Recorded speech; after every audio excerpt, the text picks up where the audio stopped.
ನನ್ನ ಹೆಸರು ಪ್ರತಿ. ನಾನು ಸರ್ಕಾರಿ ಪ್ರಾಥಮಿಕ ಶಾಲೆಯಲ್ಲಿ 7ನೇ ತರಗತಿಯನ್ನು ಓದುತ್ತಿದ್ದೇನೆ. ನಾನು ಮಾಡುತ್ತಿರುವ ಪ್ರಯೋಗದ ಹೆಸರು ಶಾಖದ ವರ್ಗಾವಣೆ. ಇದಕ್ಕೆ ಬೇಕಾಗಿರುವ ಸಾಮಗ್ರಿಗಳು: ಒಂದು ಮೇಣದ ಬತ್ತಿ, ಮ್ಯಾಚ್ ಬಾಕ್ಸ್, A4 ಶೀಟ್ ಹಾಳೆ ಹಾಗೂ ಒಂದು ಸ್ಟೀಲ್ ಬಾಟಲ್. ಮೊದಲು ನಾನು ಮೇಣದ ಬತ್ತಿಗೆ ಬೆಂಕಿಯನ್ನು ಹಚ್ಚುತ್ತೇನೆ.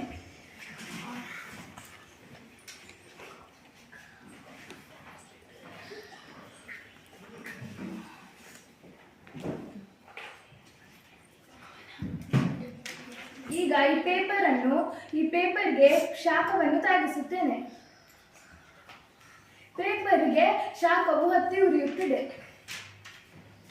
ನಂತರ ಈ A4 ಶೀಟ್ ಹಾಳೆಯನ್ನು ಈ ಬಾಟಲಿಗೆ ಸುತ್ತಿ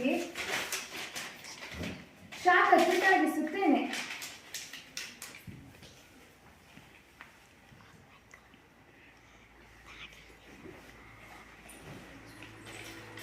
ಪೇಪರ್ಗೆ ಶಾಖವು ತಾಗುತ್ತಿಲ್ಲ, ಏಕೆಂದರೆ ಪೇಪರ್ ಮೇಲೆ ಬಿದ್ದಂತಹ ಶಾಖ ಸ್ಟೀಲ್ ಬಾಟಲ್ಗೆ ವರ್ಗಾವಣೆಯಾಗಿದೆ.